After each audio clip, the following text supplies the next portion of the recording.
that Sri Om Birla, a member of this House, be chosen as the Speaker of this House. Those in favor may say aye. Aye. Those against may say no. No. I think the ayes have it. The ayes have it.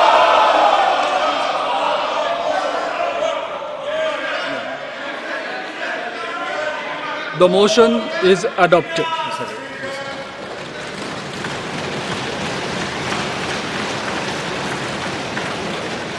Sri Om Birla is declared elected as the Speaker of this House. Since the first motion moved by Sri Narendra Modi has been adopted, the motions moved thereafter have become infructuous. I invite Sri Om Birla to occupy the chair.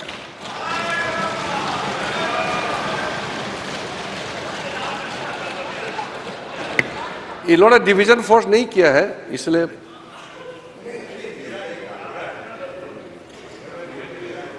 We have already crossed that stage.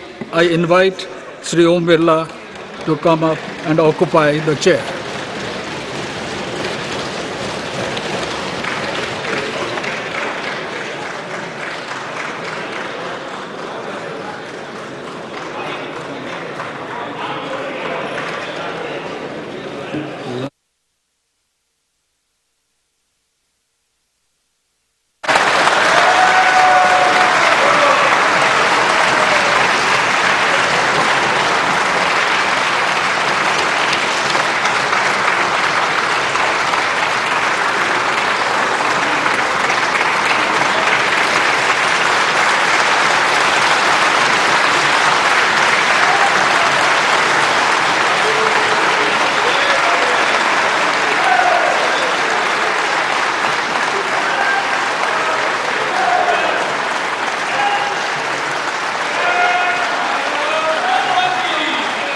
आपके chair है, आप संभालें please.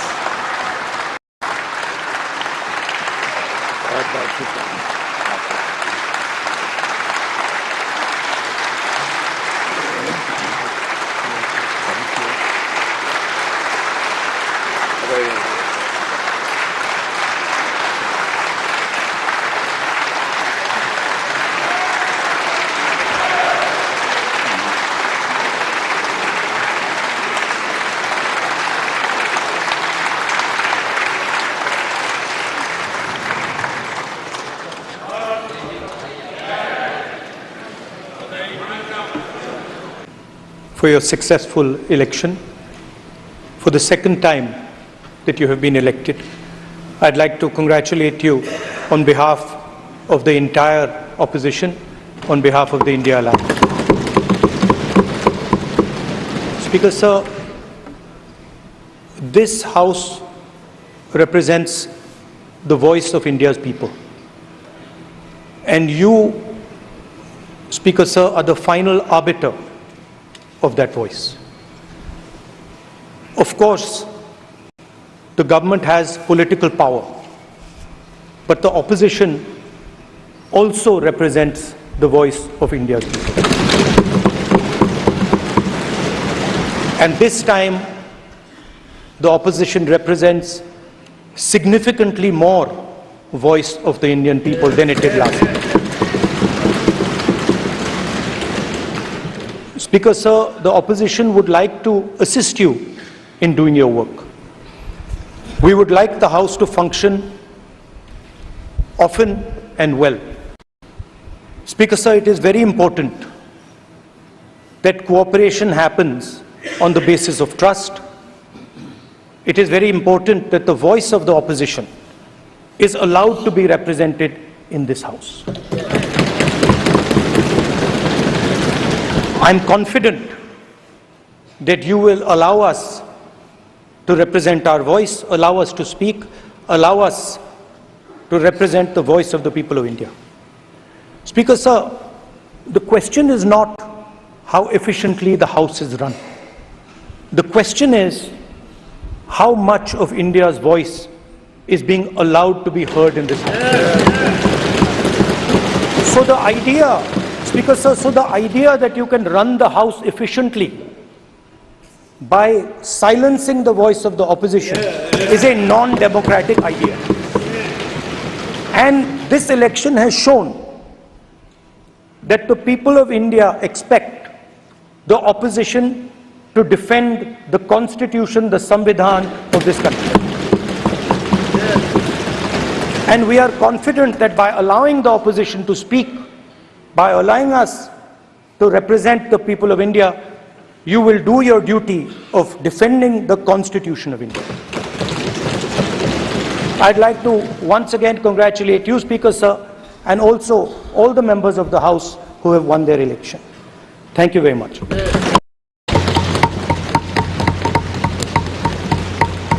Lok Sabha के नवनिर्वाचित अध्यक्ष जी को मैं बहुत बहुत बधाई और शुभकामनाएं देना चाहता हूं। जहां प्रधानमंत्री जी और हमारे साथी लीडर ओपोजिशन ने आपको बधाई दी है, वहीं मैं भी उनसे जुड़ कर के आपको बधाई देना चाहता हूं। आप इस सदन के स्पीकर दोबारा चुने गए हैं। आपके पास 5 साल का जहां अनुभव रहा है, वहीं आपके पुराने और नए सदन का भी आपको अनुभव रहा है। मैं अपनी तरफ से, अपने साथ के सभी सदस्यों की तरफ से बहुत बहुत बधाई और शुभकामनाएं देता हूं। जिस पद पर आप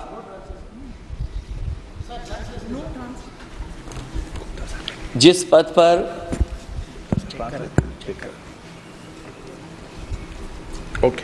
पद पर आप बैठे हैं, इससे बहुत गौरवशाली परंपराएं जुड़ी हुई हैं और हम सब यही मानते हैं कि बिना भेदभाव के आगे बढ़ेगा और लोकसभा के अध्यक्ष के रूप में आप हर सांसद और हर दल को बराबरी का मौका और सम्मान देंगे। निष्पक्षता इस महान पद की महान जिम्मेदारी है। आप लोकतांत्रिक न्याय के मुख्य न्यायाधीश की तरह बैठे हैं। हम सबकी आपसे अपेक्षा है कि किसी भी जनप्रतिनिधि की आवाज़ दबाई न जाए और ना ही निष्कासन जैसी कार्रवाई दोबारा सदन की गरिमा को ठेस पहुंचाएं। आपका अंकुश विपक्ष पे तो रहता ही है, लेकिन आपका अंकुश सत्ता पक्ष पे भी रहे।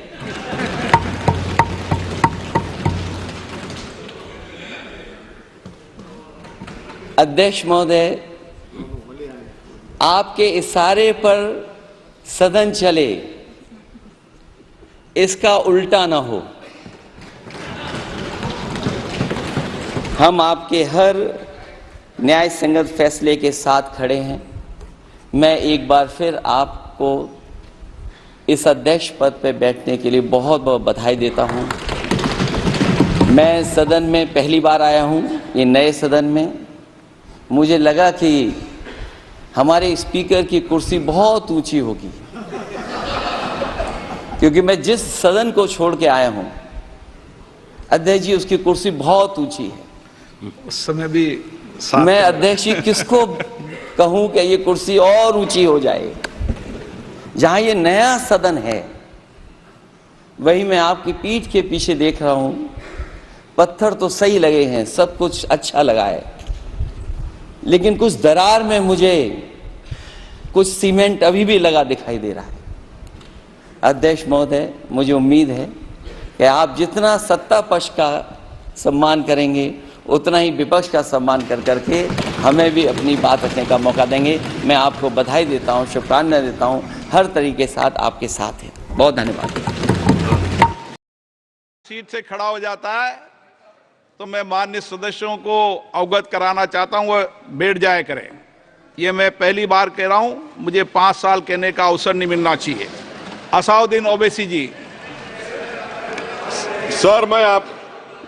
सर, मैं आपको अपनी जानिब से, पूरे मुल्क की जानिब से मुबारकबाद देता हूं और मुझे यकीन है कि आपकी पार्लियामेंट की आवाम इस बात पर फख्र कर रही है कि आप दूसरी मर्तबा इस ऐवान के स्पीकर बने हैं। सर, आप इस हाउस के रिपोजिटरी है, कस्टोडियन है, मगर हकीकत यह है कि अक्सरियती जमात के पास नंबर है मगर उनके पास अक्सरियत की ताकत नहीं है। यहां अपोजिशन के पास अक्सरियत की आवाज भी है। तो इसीलिए मेरी आपसे गुजारिश है कि आप छोटी पार्टियों को मौका दीजिए और मुझे यकीन है कि आप 17वीं लोकसभा में जिस तरह शफकत का मुजाहरा मुझ पर किया, हम छोटी पार्टियों पर, मैं उस समुदाय से आता हूं जो इस ऐवान में सिर्फ 4% है, तो हमको आवाज उठाने की आवाज दीजिए। सर, आखिर में मुझे यकीन है कि आप वहां पर बैठे हैं तो यह ऐवान एक कीमती हीरे की तरह ना सिर्फ इस मुल्क की आवाम में, दुनिया में चमकेगा और आपके बोझ को यह सरकार कम करेगी डिप्टी स्पीकर बनाकर। इतना बोझ आप पर नहीं डालना चाहिए। मैं मुबारकबाद देता हूं सर आपको, मैं मुबारकबाद देता हूं कि आप छोटी पार्टियों पर, यह ऐवान अपोजिशन और छोटी पार्टियों का भी है, हमको आप आवाज का मौका देंगे। इस हाउस का कैरेक्टर बदल चुका है सर, इस हाउस का कैरेक्टर बदल चुका है। अब बीजेपी स्टीम रोल नहीं कर पाएगी। हम आपसे मुबारकबाद देते हैं। शुक्रिया सर।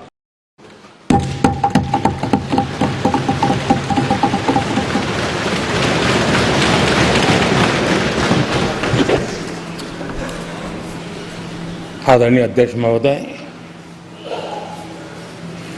ये सदन का सौभाग्य है कि आप दूसरी बार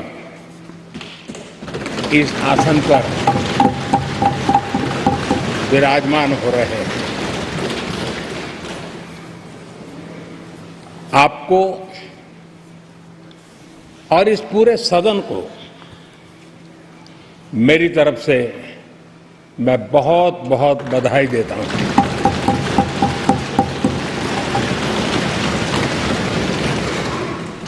आदरणीय अध्यक्ष जी, मेरी तरफ से आपको शुभकामनाएं हैं, लेकिन इस पूरे सदन की तरफ से भी आपको अनेक अनेक शुभकामनाएं। अमृत काल के इस महत्वपूर्ण कालखंड में दूसरी बार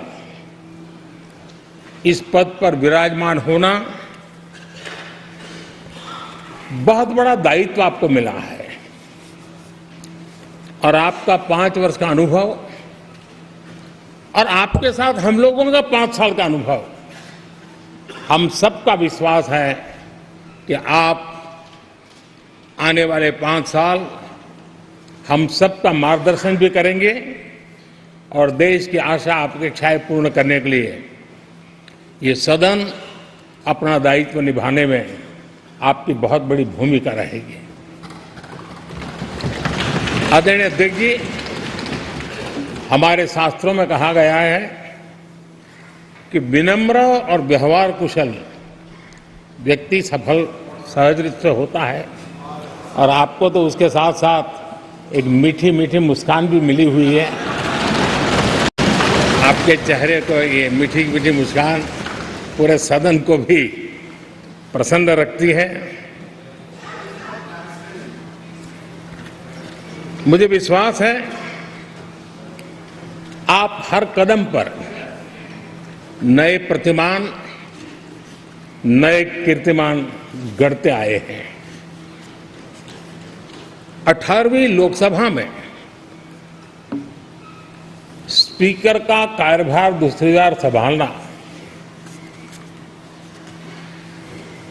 ये अपने आप में एक बड़ा नया रिकॉर्ड बनते हम देख रहे हैं।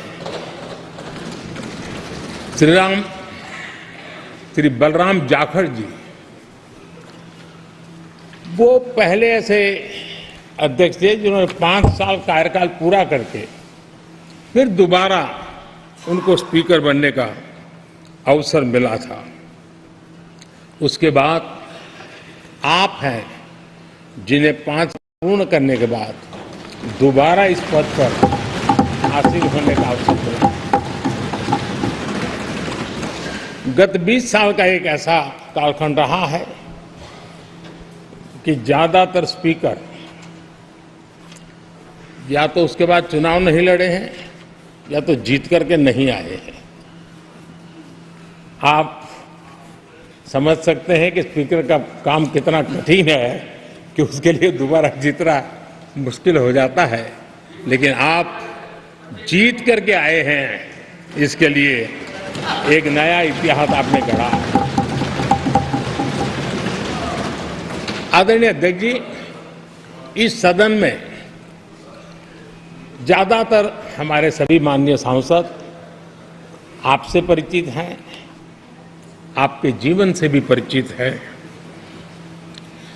और पिछली बार मैंने इस सदन में आपके संबंध में काफी कुछ बातें रखी भी थी और मैं आज उसको दोहराना नहीं चाहता हूं, लेकिन मैं एक सांसद के रूप में और हम सभी सांसद के रूप में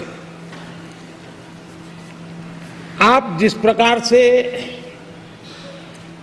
एक सांसद के नाते काम करते हैं, ये भी जानने योग्य है और बहुत कुछ सीखने योग्य है। मुझे विश्वास है कि आपकी कार्यशैली एज ए सांसद भी हमारे जो फर्स्ट टाइमर सांसद हैं, हमारे युवा सांसद हैं, उनको जरूर प्रेरणा देगी। आपने अपने कार्यक्षेत्र में, संसदीय क्षेत्र में स्वस्थ मां और स्वस्थ शिशु एक कमिटमेंट के साथ जो अभियान चलाया है और सुपोषित मां, इस अभियान को आपने जिस प्रकार से अपने क्षेत्र में प्राथमिकता देकर के खुद को इन्वॉल्व करके किया है, वो वाकई प्रेरक है। आपने कोटा के ग्रामीण क्षेत्रों में हॉस्पिटल ऑन व्हील्स, ये भी एक मानव सेवा का उत्तम काम, जो राजनीतिक कामों के सिवाय करने वाले कामों में आपने चुना है, वो भी अपने आप में गांव-गांव लोगों को स्वास्थ्य सेवाएं पहुंचाने में मदद कर रहा है। आप नियमित रूप से गरीबों को कपड़े, कंबल, मौसम के अनुसार छाता की जरूरत है छाता, जूते, ऐसी अनेक सुविधाएं समाज के आखिरी तबके के जो लोग हैं उनको खोज करके पहुंचाते हैं। खेलों में प्रोत्साहन देना आपके क्षेत्र के युवकों में, यह आपने एक प्राथमिकता के रूप से काम उठाया है। आपके पिछले कार्यकाल में 17वीं लोकसभा में मैं कहता हूं कि संसदीय इतिहास का वो स्वर्णिम कालखंड रहा है। आपकी अध्यक्षता में संसद में जो ऐतिहासिक निर्णय हुए हैं, आपकी अध्यक्षता में सदन के माध्यम से जो सुधार हुए हैं,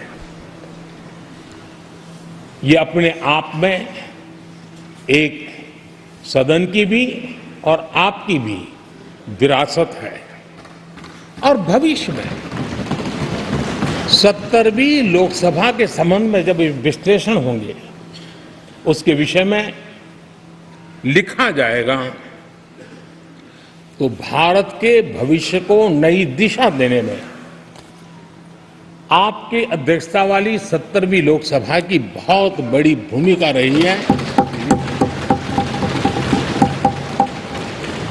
आदरणीय अध्यक्ष जी, 17वीं लोकसभा में नारी शक्ति वंदन अधिनियम 2023, जम्मू कश्मीर पुनर्गठन विधेयक, भारतीय न्याय संहिता, भारतीय साक्ष्य बिल, भारतीय नागरिक सुरक्षा संहिता, सामाजिक सुरक्षा संहिता, digital personal data protection bill, मुस्लिम महिला विवाह अधिकार संरक्षण विधेयक,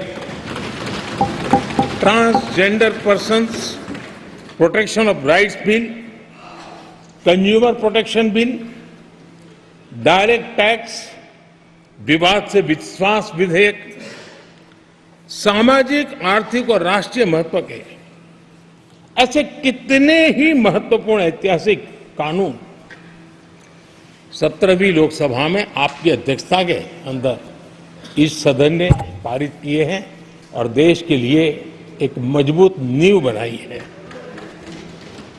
जो कार्य आजादी के 70 साल में नहीं हुए, आपकी अध्यक्षता में इस सदन ने इसको करके दिखाया। आदरणीय अध्यक्ष जी, लोकतंत्र की लंबी यात्रा में कई पड़ाव आते हैं। कुछ अवसर ऐसे होते हैं जब हमें कीर्तिमान स्थापित करने का सौभाग्य मिलता है। 17वीं लोकसभा में उपलब्धियां, मुझे पूरा विश्वास है देश आज भी और भविष्य में उसका गौरव करेगा।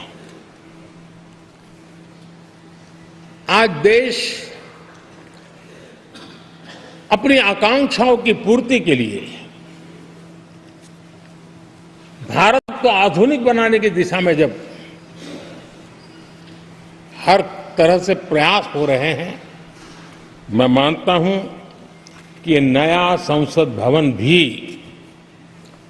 अमृतकाल के भविष्य को लिखने का काम करेगा और वो भी आपकी अध्यक्षता में।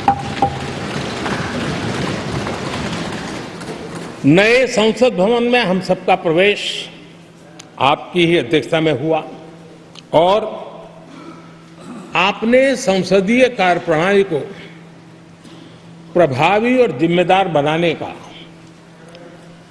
कई महत्वपूर्ण फैसले लिए हैं और इसलिए लोकतंत्र को मजबूती देने में मदद मिली है।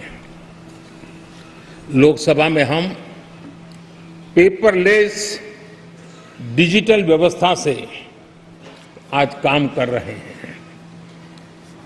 पहली बार आपने सभी माननीय सांसदों को ब्रीफिंग के लिए एक व्यवस्था खड़ी की।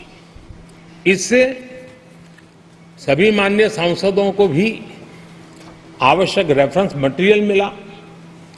उसके कारण सदन की चर्चा अधिक पुष्ट हुई और ये आपका एक अच्छा इनिशिएटिव था जिसने सांसदों में भी विश्वास पैदा किया। हाँ, मैं भी कुछ कह सकता हूं, मैं भी अपने तर्क दे सकता हूं, तो एक आपने अच्छी व्यवस्था को विकसित किया है। आदरणीय अध्यक्ष जी, G20 भारत की सफलता के एक महत्वपूर्ण पृष्ठ है, लेकिन बहुत कम चर्चा हुई है, वो है P20 और आपके नेतृत्व में G20 देशों के जो पीठासीन अधिकारी हैं, स्पीकर्स हैं, उनका सम्मेलन आपकी अध्यक्षता में हुआ और अब तक P20 के जितने सम्मेलन हुए हैं उसमें ये ऐसा अवसर था कि दुनिया के सर्वाधिक देश आपके निमंत्रण पर भारत आए और बहुत ही उत्तम प्रकार के निर्णय उस समिट में हुए और उसने विश्व में भारत की लोकतंत्र की जो प्रतिष्ठा है उसको गौरव देने में बहुत बड़ा रोल अदा किया है। आदरणीय अध्यक्ष जी, ये हमारा भवन ये सिर्फ 4 दीवारें नहीं है।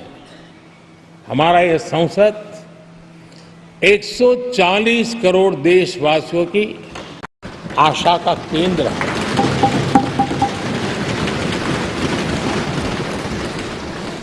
संसद की कार्यवाही, जवाबदेही और आचरण हमारे देशवासियों के मन में लोकतंत्र के प्रति जो उनकी निष्ठा है उसको और अधिक मजबूत बनाता है। आपके मार्गदर्शन में 17वीं लोकसभा उसकी प्रोडक्टिविटी 25 साल के हाईएस्ट लेवल पर 97% रही और इसके लिए सब माननीय सदस्य तो अभिनंदन के अधिकारी हैं, लेकिन आप विशेष अभिनंदन के अधिकारी हैं। कोरोना जैसे मुश्किल कालखंड में आपने हर सांसद से व्यक्तिगत फोन पर बात करके उनका हाल पूछा। कहीं किसी सांसद की बीमारी की खबर आई तो आपने सदन के अध्यक्ष के नाते व्यक्तिगत रूप से उसकी चिंता की, और वो सभी दल के सांसदों से जब मुझे सुनने को मिलता था, मुझे बड़ा गर्व होता था कि जैसे आप इस सदन के परिवार के मुखिया के रूप में उस कोरोना कालखंड में भी व्यक्तिगत चिंता करते थे। कोरोना काल में भी आपने सदन का काम रुकने नहीं दिया। सांसदों ने भी आपके हर सुझाव को सर आंखों पे चढ़ाया। किसी को ऊपर बैठने के लिए कहा तो वो वहां जाके बैठा, किसी को दूसरे जगह भी जाके बैठने के लिए कहा तो वो भी बैठा, लेकिन देश के काम को किसी ने रुकने नहीं दिया। लेकिन आपने ये जो फैसले किए उसका परिणाम है कि हम उस कठिन कालखंड में भी कार्य कर पाए। और ये खुशी की बात है कि कोरोना काल में सदन ने 170% प्रोडक्टिविटी, ये अपने आप में दुनिया के लिए एक बहुत बड़ी खबर है। आदरणीय अध्यक्ष जी, हम सब चाहते हैं कि सदन में आचरण, सदन के नियमों का पालन हम सब करें, और आपने बड़े सटीक तरीके से संतुलित करके और कभी कभी कठोरता के साथ भी फैसले लिए हैं। मैं जानता हूं कि ऐसे निर्णय आपको पीड़ा भी देते हैं, लेकिन सदन की गरिमा और व्यक्तिगत पीड़ा के में आपने सदन की गरिमा को पसंद किया और सदन की परंपरा को बनाने का प्रयास किया। ये साहसपूर्ण काम के लिए भी आदरणीय अध्यक्ष जी, आप अभिनंदन के अधिकारी हैं। मुझे विश्वास है आदरणीय अध्यक्ष जी, आप तो सफल होने ही वाले हैं, लेकिन आपकी अध्यक्षता में ये 18वीं लोकसभा भी बहुत सफलतापूर्वक देश के नागरिकों के सपनों को पूर्ण करेगी। मैं फिर एक बार आपको इस महत्वपूर्ण दायित्व के लिए और देश को विकास की नई ऊंचाइयों पर ले जाने वाले इस सदन की अध्यक्षता के लिए हृदय से बहुत बहुत शुभकामनाएं देता हूं, बहुत बहुत बधाई देता हूं। लोकसभा के अध्यक्ष जी, इधर से इधर। बिरला साहब, मैं सहे दिल से आपका अभिनंदन करता हूं। पहली तो बात ऐसी कि आपको हमने 5 वर्ष से अनुभव लिया है, पुराने सदन में, नए सदन में, और दोबारा फिर उस न्यायाधीश जैसे पद पर विराजमान हुए हो। दिल से आपका अभिनंदन करता हूं, लेकिन अपेक्षा करता हूं कि जिस ढंग से कुछ, जैसे आदरणीय प्रधानमंत्री जी ने कहा, कुछ कानून पास किए गए, उस कानून में एक कानून पास गया इलेक्शन कमिश्नर का। वो कानून भी जब हम सस्पेंड हुए थे तब पास हुआ, जिसमें न्याय देने की प्रक्रिया जहां होती है, कानून बनाने वाले हम हैं, और वही कानून जब बदल जाते हैं तभी तो संविधान की बात आती है। और संविधान की सुरक्षा के लिए ये इंडिया अलायंस बना। मैं आपसे इतनी अपेक्षा करता हूं, हम जब बोलते तो शब्दों में भी, और खास करके सत्ता पक्ष, शब्दों में जान होनी चाहिए, शब्दों में शान भी होनी चाहिए, और वचन पूर्ति जो दी है हमने करनी चाहिए। जो जो वचन हमने दिए हैं वो करनी चाहिए। हमने देखा है कि संकट काल में भी जब सरकार की तरफ से मदद नहीं मिलती है तब बहुत बुरा लगता है। अभी सभी हम अपेक्षा करते हैं। उन्होंने सेक्युलर शब्द किया, मैं समानता से, स्वातंत्र, समानता, ये सारा हमें संविधान ने दिया हुआ है। और चाहता हूं, बस एक अपेक्षा करता हूं, what we need is harmony, not the hatred. हम हार्मनी चाहते हैं, हेट्रेड नहीं चाहते हैं। और हम जो दीवारें खड़ी कर रहे हैं वो दीवारें यहाँ टूटनी चाहिए। हम सब इंसानियत के नाते, मणिपुर का हादसा होता है और आंसू भी नहीं बहते तो बुरा लगता है। किसान मरते हैं, इतनी बड़ा आंदोलन होता है, फिर भी संवेदना नहीं जता दी जाती है। इस सदन में संवेदना जतानी चाहिए, नहीं जताई जाती तब बुरा लगता है। बेरोजगार रास्ते पे घूम रहा है, फिर भी ये सदन उनको न्याय नहीं दे पा रहे, तब बुरा लगता है।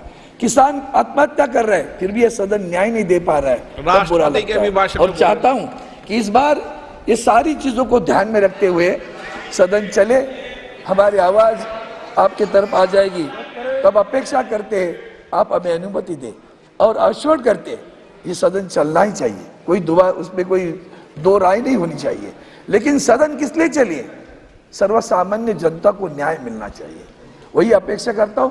आप अभी बहुत अनुभवी हुए हो और मैं अपेक्षा करता हूं संवेदना जताकर आप हमें न्याय देंगे, संविधान की रक्षा करने के लिए जब भी हम खड़े होंगे आप हमें आशीर्वाद देंगे। जय हिंद, जय महाराष्ट्र, वंदे मातरम।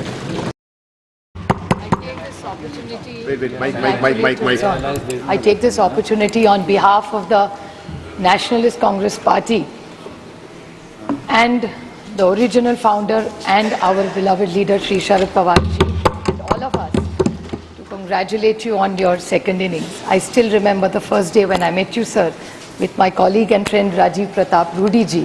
तब आपको मैं पहली बार मिली थी और उसके बाद आप इस सीट पे जब से विराजमान हुए, हमेशा हम सब का आपने ख्याल भी रखा है।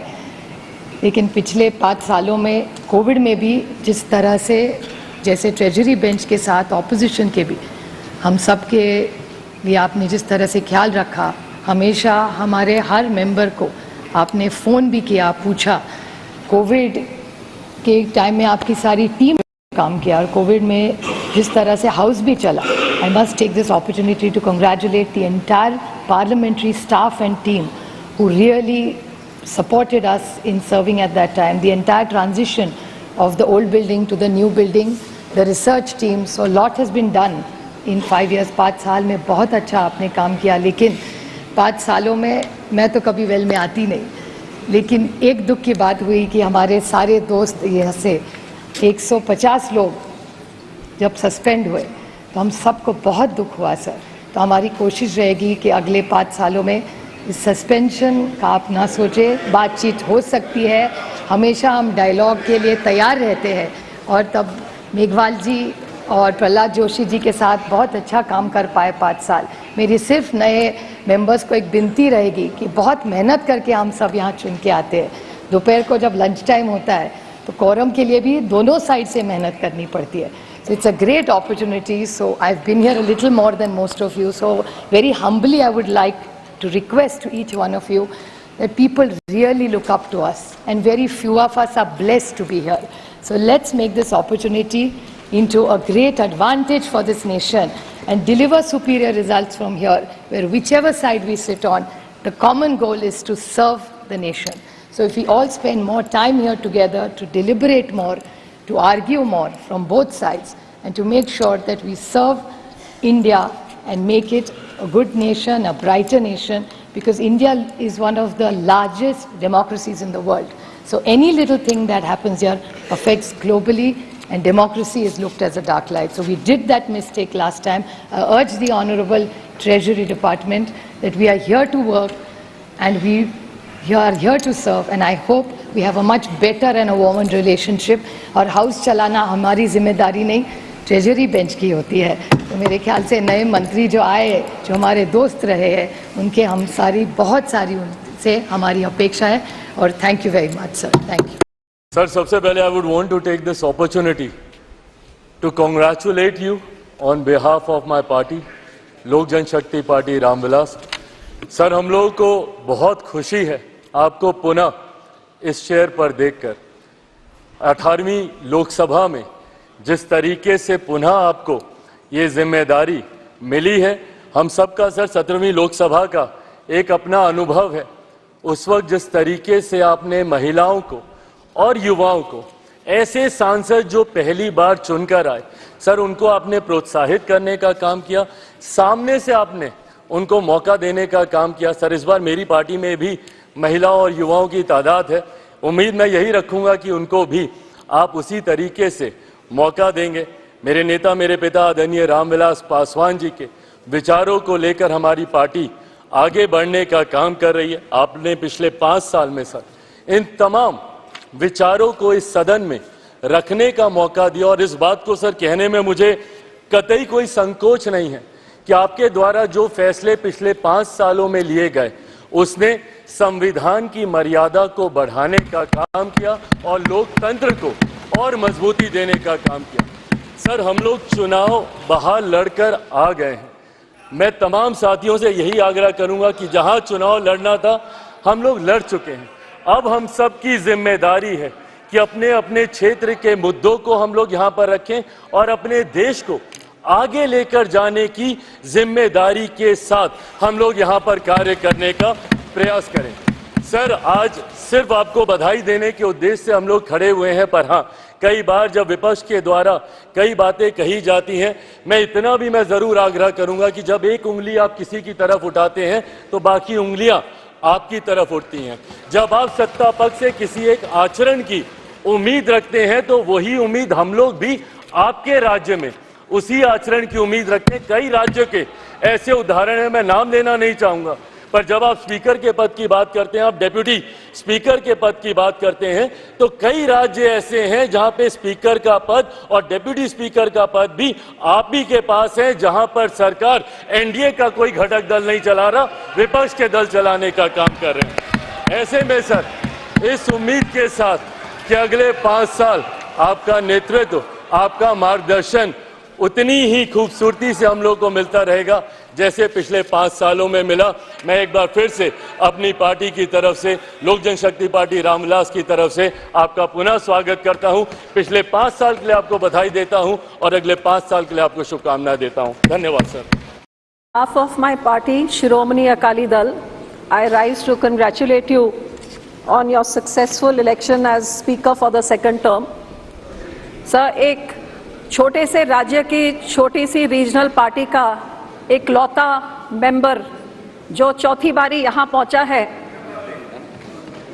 मैं इस सदन में खड़े होके मैं इस चीज़ का फिक्र करती हूँ कि जहाँ इस हाउस में मैंने पिछले इलेक्शन में देखा कि कई ऐसी पार्टियाँ जो राज्य में एक दूसरे के साथ बड़ी डिफरेंसेस रखती हैं, लड़ती हैं, लेकिन इधर पहुंचने के लिए समझौते कर बैठी हैं। भाषण बाद में देना आप। और सर कई ऐसे लोग जो काफी समय से एक साइड से अब वो कुर्सी की खातिर इधर पहुंचे। सो सर, मेरा कहने का मतलब कि जब मैं एक रीजनल पार्टी की इकलौती महिला मेंबर जब यहाँ पे हूँ, मुझे इस चीज का फिक्र है कि ना हम इस तरफ तो ना हम इस तरफ, लेकिन हम अपने पंजाब और पंजाबियों के लोगों की आवाज उठाने के लिए जब मैं यहाँ पे खड़ी होंगी, मैं आपसे यही उम्मीद करती हूँ सर कि आप हमारे छोटी पार्टियों की तरफ, छोटे कम्युनिटीज की तरफ, माइनॉरिटी की तरफ भी आप वही निगाह के साथ जैसे आप बड़ी पार्टियों को देंगे, हमारे आरक्षण भी आप करेंगे, हमें भी आप मौका देंगे और जितना पहले करते थे उससे थोड़ा ज्यादा करके प्रिंसिपल्स ऑफ डेमोक्रेसी को आप जिंदा रखेंगे कि छोटी पार्टी चाहे होए, अकेला मेंबर चाहे होए, लेकिन लड़ाई उतनी ही तगड़ी होती है जितनी बड़ी पार्टियां लड़के शायद उससे ज्यादा होती है। पहले मौका नहीं तो दिया लड़के जब इधर, पहले मौका नहीं दिया आपको। सॉरी सर, पहले मौका नहीं दिया गया आपको। नहीं सर, इस बारी मैं रिक्वेस्ट कर रही हूँ कि पहले से थोड़ा ज्यादा मौका दे दीजिए। ठीक है, क्योंकि एक महिला होने के नाते चौथी बारी पहुंची हो, आप हमारा ध्यान रखेंगे तो मैं आपको शुभकामनाएं देती हूँ और आपकी प्रोटेक्शन का, पूरा आरक्षण का मैं पूरा आस भी रखती हूँ। थैंक यू सर, बहुत बहुत शुभकामनाएं। सर, मैं सबसे पहले तो आपको बहुत बहुत बधाई देता हूं कि आप लोकसभा के सर्वोच्च पद पर आसीन हुए। सर, बहुत सारे सदस्यों ने आपकी तारीफ की और मैं खुद आपसे सर मिला हूं। जब मुझे एक परेशानी आई तो आपने मेरा संरक्षण किया। सर, हम नई पार्टी हैं और मैं अपने लोगों की आज़ाद आवाज़ हूं सर। मैं आपसे संरक्षण की अपील करता हूं, उम्मीद करता हूं कि आप संरक्षण करेंगे सर। सर, मैं ये भी प्रार्थना करता हूं कि आप लोकतंत्र के रक्षक हैं, प्रकृति आपको लोकतंत्र की रक्षा करने की जो है ताकत प्रदान करे। साथ साथ सर, मैं पूरे सदन को आरक्षण के जनक छत्रपति साहू जी महाराज की आज जयंती है उसके लिए भी बधाई देता हूं सर। और मैं आपसे आग्रह करता हूं सर, हमारे लोग बहुत बुरी हालात में हैं सर वहां, और अगर हमें मौका नहीं मिलेगा सर हम अपनी बात नहीं रख पाएंगे। तो आपसे संरक्षण की अपील और पुनः आपको बधाई और सभी सदस्यों को बधाई सर। धन्यवाद। माननीय प्रधानमंत्री जी, केंद्रीय परिषद के माननीय सभी सदस्यगण, सभी दलों के नेतागण, सभी माननीय सदस्यगण, मुझे पुनः इस महान सदन के पीठासीन अधिकारी के रूप में दायित्व निर्वहन करने का अवसर प्रदान किया, इसके लिए मैं आपका हार्दिक आभार व्यक्त करता हूं। मैं माननीय प्रधानमंत्री जी और सभी दलों के नेताओं और माननीय संसद सदस्यों का, जिन्होंने मेरे प्रति विश्वास व्यक्त किया, उसके लिए भी मैं आपका आभारी हूं। ये 18वीं लोकसभा में दुनिया का सबसे बड़ा लोकतंत्र का उत्सव,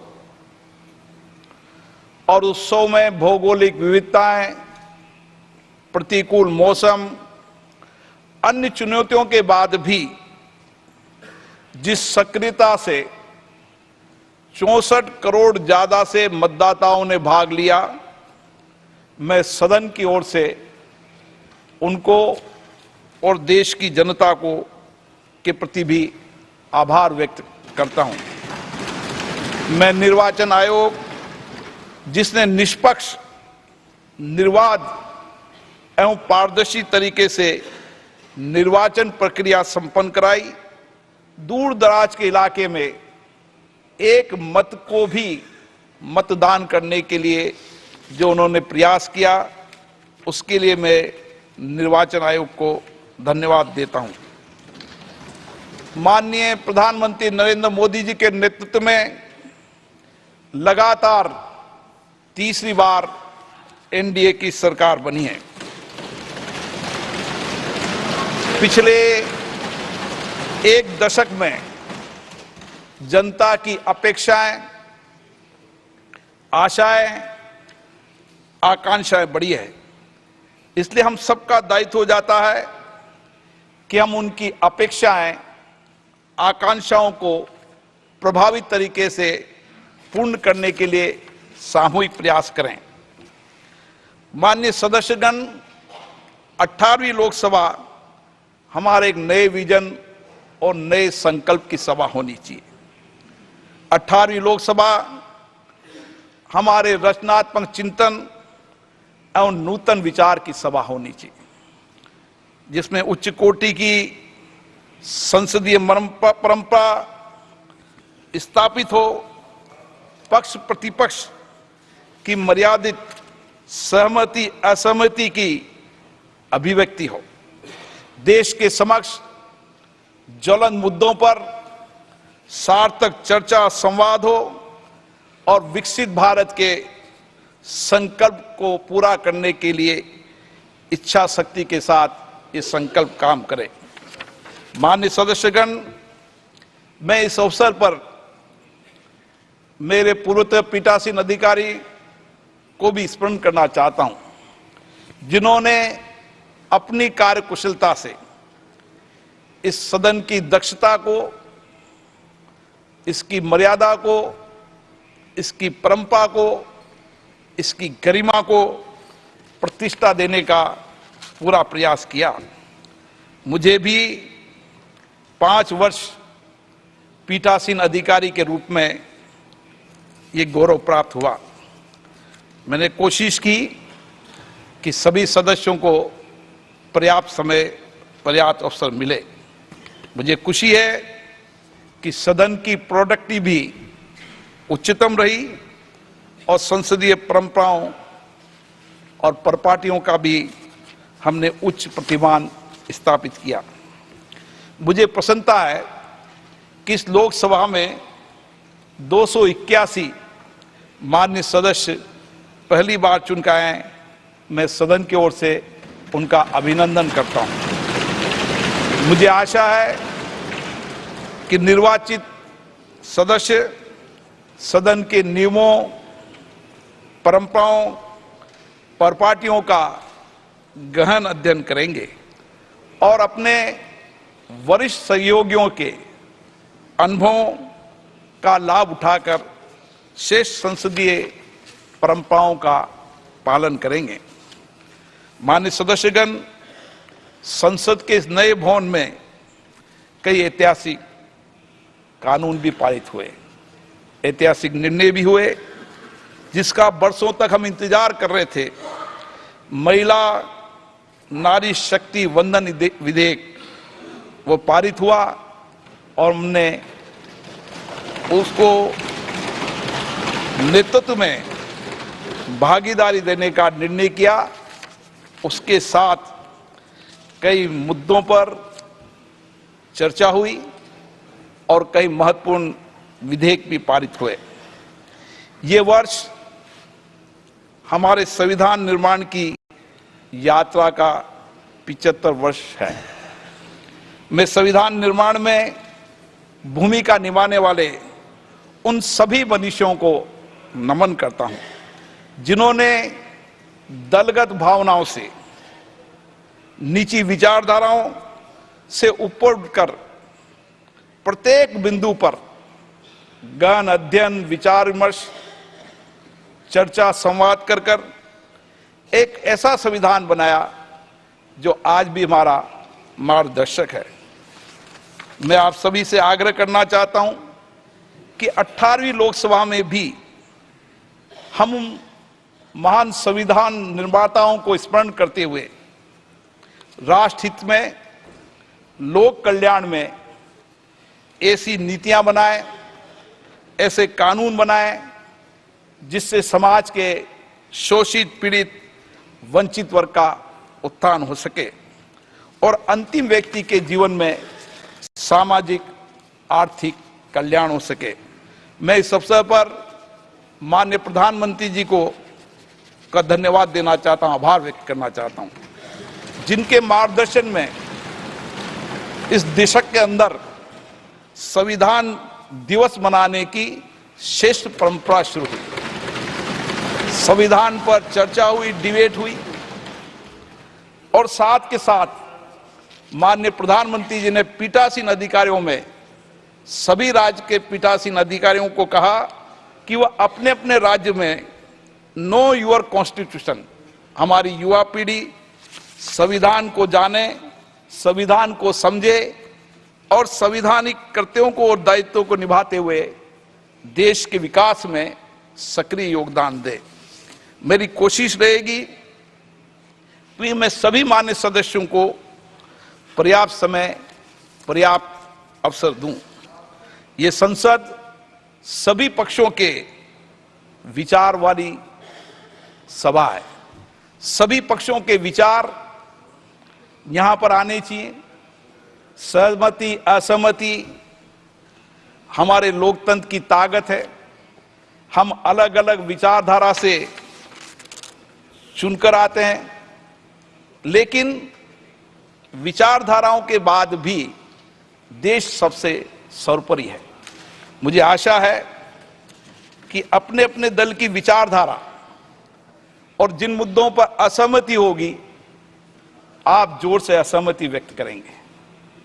जहां पर आपको विधेयक पर सकारात्मक रूप से चर्चा करते समय सुझाव देंगे, सरकार से भी अपेक्षा रहेगी मेरी कि उन सुझावों को शामिल करें। पक्ष और विपक्ष मिलकर सदन चलता है। भारत के लोकतंत्र की ताकत यही है कि सबकी बात सुनी जाए और सबकी सहमति से सदन चले। मेरी अपेक्षा रहेगी कि मैं सबकी सहमति से सदन चलाऊं, एक दल का व्यक्ति हो उसको भी पर्याप्त समय, पर्याप्त अवसर मिले, क्योंकि देश की जनता ने उनको चुनकर भेजा है। और मैंने कोशिश की पिछले कार्यकाल में कि पहले सत्र में सभी मान्य सदस्यों को बोलने का अवसर दिया। जो मान्य सदस्य नहीं बोलना चाहते थे उनको भी आग्रहपूर्वक बुलाया और उन्होंने अपनी बात को रखी। मैं कोशिश करूंगा कि उसी भावनाओं से आप सबका मत, विचार सदन में आए और मैं निष्पक्ष रूप से सदन का संचालन कर सकूं। लेकिन मेरी अपेक्षा रहेगी कि निर्बाध रूप से सदन चले ये मेरी आपसे अपेक्षा रहेगी। हम सब लोग यहाँ पर चुनकर आते हैं और जनता की बहुत अपेक्षाओं से चुनकर आते हैं। इसलिए मैं बार बार आग्रह करता हूं कि सदन में गतिरोध नहीं होना चाहिए। सदन में आलोचना हो, विचार व्यक्त हो, अभिव्यक्ति हो, लेकिन गतिरोध सदन की परंपरा नहीं है। बेल में आना सदन की परंपरा नहीं है।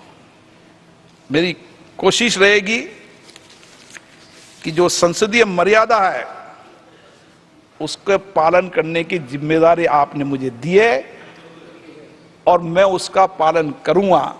मैं कभी माननीय सदस्यों के खिलाफ कोई कार्रवाई नहीं करना चाहता, लेकिन आप सब भी ये चाहते हैं कि सदन की उच्च कोटि परंपरा पर पार्टियां लागू रहे। इसके लिए मुझे कठोर निर्णय लेने पड़ते हैं।